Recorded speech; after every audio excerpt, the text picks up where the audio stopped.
Le 5 septembre, on nous avait dit qu'on ne doit pas violer ou violenter la Guinée, que nous devrions plutôt faire l'amour à la Guinée. C'était ça, non, M. Barry? Mais à l'allure où vont les choses aujourd'hui, la Guinée, notre belle Guinée, est en train d'être violée et violentée. Et elle risque même de perdre l'usage de certains de ses membres si nous ne prenons garde.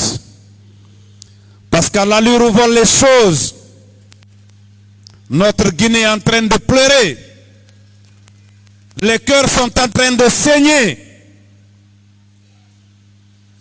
Les mêmes méthodes, les mêmes causes produisant les mêmes effets, on ne peut pas se démarquer de l'objectif principal de la transition et vouloir apporter un changement dans l'intérêt du peuple de Guinée.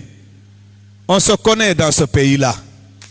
Nous savons c'est quoi les aspirations profondes de la majorité des Guinéens.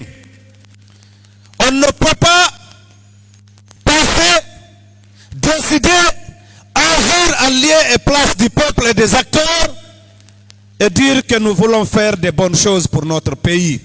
Ce n'est pas possible, mon colonel. Le navire de la transition est en train de tanguer. Et il est temps que nous le remettions, que nous remettions le navire-là, sur la bonne voie. Nous avons commencé par les consultations et concertations au chapiteau du Palais du Peuple. Ces conclusions-là, nous ne savons pas ce à quoi cela a servi. Pour nous, cela n'a pas été pris en compte. 6 mois après, on nous a également servi des consultations et des consultations tout azimut avec les missions inutiles et inopportunes du CNT à l'intérieur du pays. On ne connaît pas c'est quoi les conclusions. C'est quoi le contenu du rapport? Qu'est-ce que les populations ont dit là-bas? Et après quelques semaines, on nous improvise et on nous impose des assises qui n'ont aucune assise. Des assises qui n'ont aucune assise. Et donc aujourd'hui, c'est évident que le navire est en train de tanguer.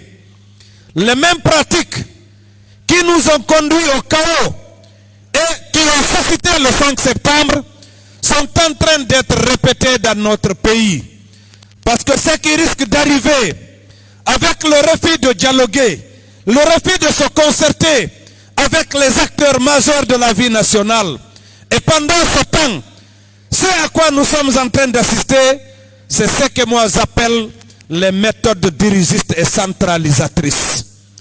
Une personne ou une poignée de personnes se retranchent dans un bureau, ils pensent, ils décident et ils agissent au nom du peuple. Et cela ne peut conduire qu'au chaos.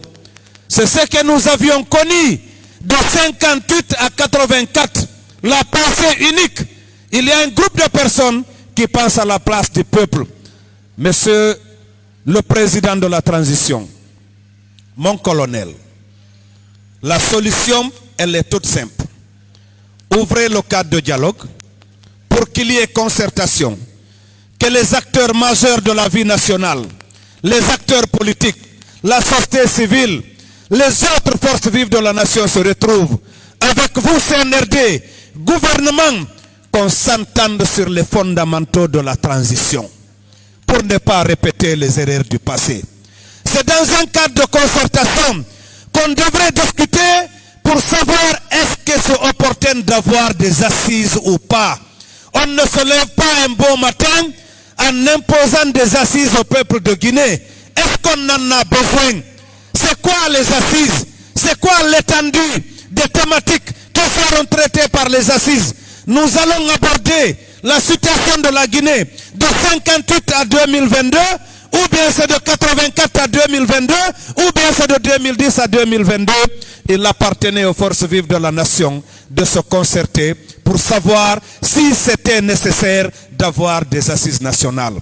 Mais aujourd'hui, ce que nous constatons, c'est que tout ce qui est en train d'être fait par le CNRD, c'est une fuite en avant pour gagner du temps.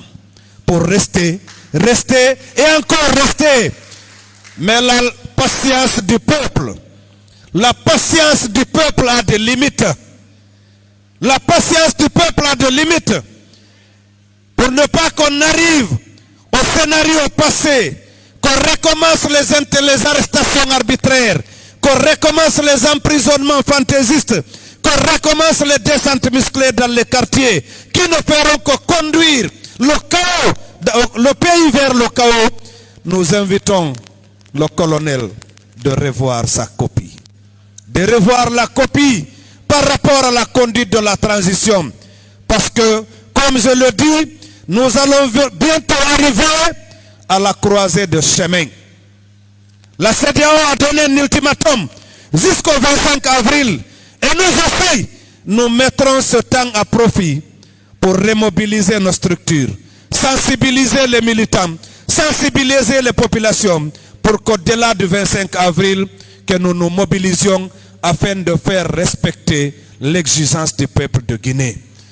Le CNRD, disais-je, n'a pas la légitimité de nous imposer des assises, de nous imposer un comité national des assises. Ils sont en train de refaire les mêmes erreurs, d'exclure une partie des Guinéens, nommer d'autres Guinéens, ça ne mènera le pays nulle part. Si pendant 11 ans, on n'a pas connu le bonheur, pendant 11 ans, on n'a pas eu 100 km de route, pendant 11 ans, nous n'avons connu que la misère et la précarité. Ce sont les méthodes qui ont été utilisées qui n'étaient pas les bonnes. Et ce sont les mêmes méthodes que nous sommes en train de recommencer avec le CNRD. Et nous leur disons stop.